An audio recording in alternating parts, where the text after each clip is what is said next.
Hi hello everyone welcome back to our YouTube channel Rishadvik Tej vlogs.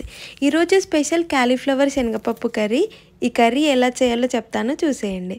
ముందుగా ఒక 2 లేదా 3 table స్పూన్ల శనగపప్పును తీసుకొని ఒకసారి వాష్ చేసుకొని ఇందులోకి కొద్దిగా వేడి నీళ్ళని యాడ్ చేసుకొని ఒక గంట సేపు పాటు నానబెట్టుకోవాలి.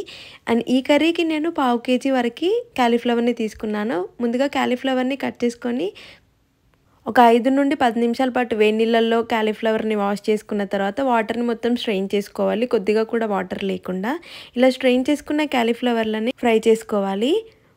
ముందుగా స్టవ్ ఆన్ చేసి బాండీ పెట్టుకొని అందులోకి ఒక టేబుల్ స్పూన్ ఆయిల్ వేసుకొని ఆయిల్ కొంచెం వేడెక్కిన తర్వాత మనం కట్ చేసి పెట్టుకున్న క్యాలీఫ్లవర్లను వేసి 1/2 టీ స్పూన్ పసుపు వేసి ఒక 10 మినిట్స్ వరకు పచ్చివాసన పోయేంత వరకు ఫ్రై చేసుకోవాలి. ఇలా ఫ్రై చేసుకున్న క్యాలీఫ్లవర్ ముక్కల్ని తీసి పక్కన పెట్టుకోవాలి. ఇప్పుడు అదే బాండీలోకి 1.5 టేబుల్ స్పూన్ల ఆయిల్ వేసుకొని అందులోకి 1 టేబుల్ స్పూన్ జీలకర్ర, 2 టేబుల్ స్పూన్ల ధనియాలు వేసి కొద్దిగా ఫ్రై చేసుకోవాలి. ఇలా కొంచెం ఫ్రై అయిన తర్వాత ఇప్పుడు ఇందులోకి 3 లేదా 4 కట్ చేసుకున్న పచ్చిమిర్చిని యాడ్ చేసుకుని అది కూడా కొద్దిగా వేగిన తర్వాత మీడియం సైజ్ కట్ చేసుకున్న ఆనియన్ ముక్కల్ని కూడా యాడ్ చేసుకోవాలి. ఆనియన్ మెత్తబడేంత వరకు మనం ఫ్రై చేసుకోవాలి. ఆనియన్ త్వరగా మగ్గాలి అంటే కొద్దిగా సాల్ట్ని కూడా యాడ్ చేసుకొని ఆనియన్ని ఉడికించుకోవచ్చు. ఇలా సాల్ట్ వేయడం వల్ల ఆనియన్ అనేది తొందరగా ఉడికిపోతుంది. ఇలా ఆనియన్ అనేది కొద్దిగా మెత్తబడిన తర్వాత ఇప్పుడు ఇందులోకి పెద్ద టమాటో ముక్కల్ని యాడ్ చేసుకొని టమాటో నుండి స్కిన్ సపరేట్ అయ్యేంత వరకు ఉడికించుకోవాలి. ఇలా 10 మినిట్స్ తర్వాత టమాటోల నుండి స్కిన్ అయితే సపరేట్ అయిపోతుంది. ఇప్పుడు దీన్ని ఒక మిక్సీ జార్లోకి తీసుకొని కొద్దిగా వాటర్ వేసుకొని మెత్తగా గ్రైండ్ చేసుకోవాలి.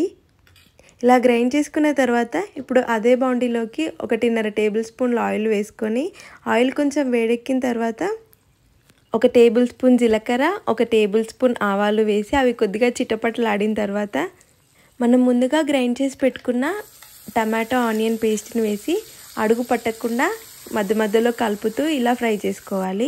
కావాలంటే మనం కొన్ని వాటర్ని కూడా యాడ్ చేసుకోవచ్చు. ఇలా కొన్ని వాటర్ని కూడా యాడ్ చేసుకొని ఫ్రై చేసుకున్న తర్వాత గంట సేపు మనం నానబెట్టుకున్న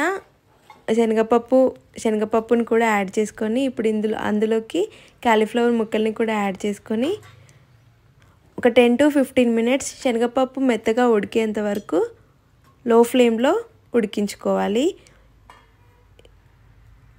ఇలా ఒక 10-15 మినిట్స్ తర్వాత శనగపప్పు కూడా మెత్తగా అయిపోయిన తర్వాత ఇప్పుడు ఇందులోకి టేస్ట్కి సరిపడా సాల్ట్, 1.5 టేబుల్ స్పూన్ల కారం వేసి ఈవెన్గా కలుపుకొని 10 మినిట్స్ వరకు ఉడికించుకోవాలి.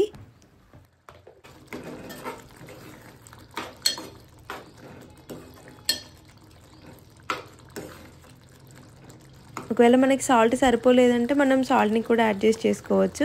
ఇప్పుడు ఇందులోకి కొద్దిగా వాటర్ని వేసి మళ్ళీ ఒక లో ఫ్లేమ్లో ఒక 10 మినిట్స్ వరకు ఉడికించుకోవాలి. ఆయిల్ సపరేట్ అయ్యేంత వరకు ఉడికించుకోవాలి.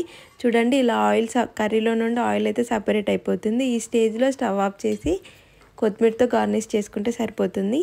అండ్ ఈ కర్రీ చాలా బాగుంటుంది. పూరి, చపాతీ, వేడి రైస్లోకి ఇంకా చాలా బాగుంటుంది. మీరు తప్పకుండా ట్రై చేయండి.